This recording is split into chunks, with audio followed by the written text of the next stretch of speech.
Hey everybody, Tekking here. So a new trailer for Yu-Gi-Oh! The Dark Side of Dimensions was released yesterday, and I finally get a chance to talk about this. I wanted to for a long time. Every time one of the trailers was released, I was like, yeah, I'm going to talk about it now, but just didn't have time to, but now I got some time to do it. Alright, so this trailer doesn't really add much since the last one. The last one was like the real proper trailer that gave us like the most information. I'll leave links to all of these below, as well as with the teaser trailer, but we did get a few more scenes from the movie revealed. So the trailer opens up with a new shot. We see the Pharaoh's tomb in Egypt being excavated, and we see the Millennium Puzzle once again broken up into a bunch of different pieces. Now, last time we saw this place, it was at the end of the original Yu-Gi-Oh! Anime. You know, Yugi and Atem, they place the Millennium items back in the Millennium Stone, and then they have their ceremonial battle. Yugi wins, and Atem is allowed to go back into the afterlife. Well, after that, the entire tomb collapses. Now, I just assumed that the stone was like going to be just resting in rubble and all the Millennium items were together and everything was peachy keen. Apparently not. Apparently, I guess the destruction of the tomb, or maybe them excavating it, did something, and the Millennium item is now, the Millennium Puzzle is now shattered into a bunch of different pieces again. We have no, insight on what the other Millennium items, if they're going to play a part into this movie, if they still have their powers. Bakura's in the movie. Is the Millennium Ring going to make an appearance?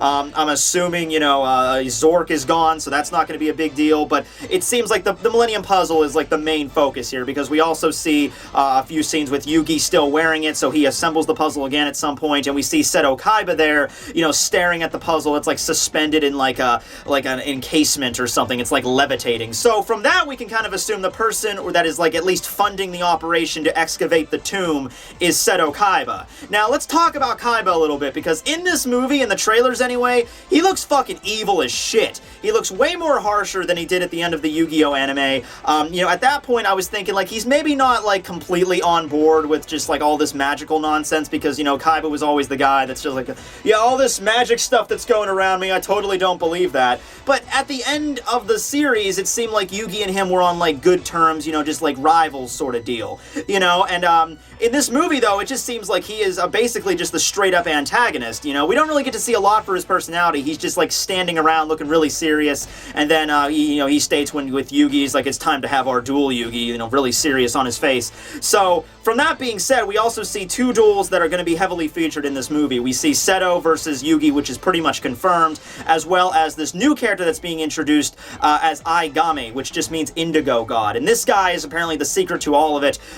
He apparently has some hidden powers. He states that he's going to send Yugi across dimensions. He can apparently summon this block that has, like, the Eye of Ujat on it, and he can summon all these, like, ancient Egyptian pillars and stuff around him. And there's also, I believe, going to be some aspect of mind control in the movie, because we see this scene with a bunch of people just kind of staring around looking freaky, so I'm assuming this guy has some ability of mind control. My theory is that this Aigami guy, he is going to tie back into, like, the afterlife in some way. I don't think Atem's going to play a major role in the movie, maybe up until the very end, but this guy is in the afterlife, and maybe he encountered Atem there, and he wants Yugi for something. He's constantly referring to Yugi as, you are the vessel of the Pharaoh, I want you. So it would make sense for him to maybe, like, brainwash Seto Kaiba to go and excavate the ruins to get the Millennium Puzzle back, and he's going to need that for something, but maybe Aigame is planning on using Yugi's body as a vessel. Like, maybe he's a god from a different dimension, and he wants to steal Yugi's body because Yugi was able to,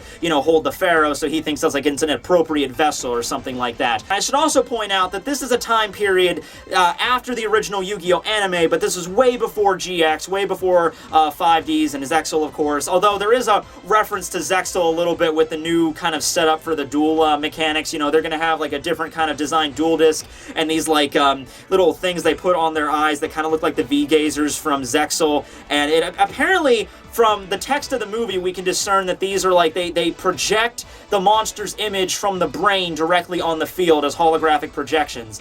I don't know why you would want such a thing, but I guess it's just an excuse to redesign the dual monsters and make them look cooler. So I think it would be fair to say that we're not going to be seeing any synchros or XDs or pendulums. We're just getting back to more basic kind of cards. Aigami's deck is based around the Hokai, which is a new, archetype just for this movie. The one card we get to see very prominently he uses is Hokai Spawn Vidinjam, which is apparently going to be, like, the key card for his deck, his crux. How the Hokai deck works, to our knowledge so far, is they all have, like, 0 attack, but their effects work work by leveling up other Hokai monsters on the field, and then they gain more effects depending on how many levels they have, or maybe they gain more attack or something like that. So it's an interesting concept there, that dealing with the levels of cards, kind of very similar to the level aspect that Yugi's deck uses. You know, he has Silent Swordsman, you know, those kind of guys.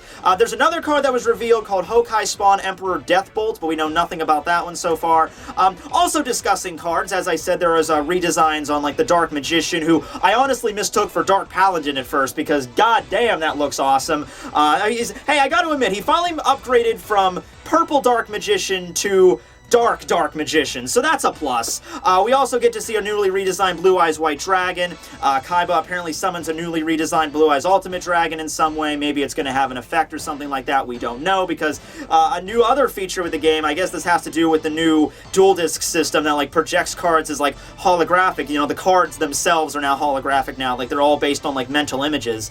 Once again, I don't know why they decided to do that. You know, maybe like just a new feature for the movie, new special effects. I mean, it looks cool. Gets a redesign for the monsters. I'm saying it's just not very practical to, you know, have, you know, your brain project the monsters, you know, appearances and the cards and all that stuff. But hey, whatever. It's cool. It's Yu-Gi-Oh! We're dealing with holographic monsters that'll probably be able to hurt our protagonist. So let's just deal with that. One more thing I have to say that was released about this movie, and that is Yugi's cards. Obviously, we have Dark Magician, but there's other set of cards that are just unique to this movie that I have to discuss because I could not believe it at first. So we all know Dark Magician Girl, right?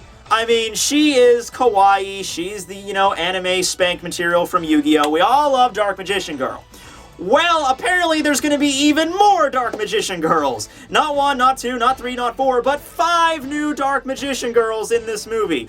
We have Apple Magician Girl, Lemon Magician Girl, Berry Magician Girl, Lolita much, Kiwi Magician Girl, and Choco Magician Girl. So yeah, if you were worried there wasn't going to be a lot of fan service in the movie, there you go right there. That's going to be the key fan service point, you know. Yugi's going to play some, you know, bullshit summoning card that allows him to play like all 5 of these chicks, and they're going to come out and do like a special dance and then, you know, boost Dark Magician's attack points by like 7,000 points or some shit like that. I don't know, but that's a thing that's really happening. I'm really excited for Yugi's character and how he evolved a little bit, because we've never seen Yugi really how he is after the Pharaoh left. You know, we get like brief cameos and like GX and everything like that, but this takes place like a year or so. I think they're like high school seniors now after Atem left, and Yugi is much more similar to Atem. He's gained a little bit more of his confidence, so I'm interested in seeing how he's grown as a character. I'm not expecting other characters to really be that all prominent. You know, it looks like just with Seto and Aigami and Yugi, like that takes up most of the poster. We have more than enough information there,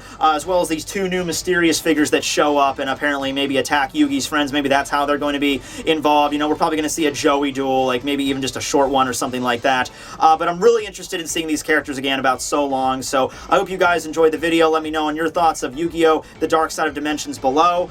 This will be Tekking101 signing out. Later, guys.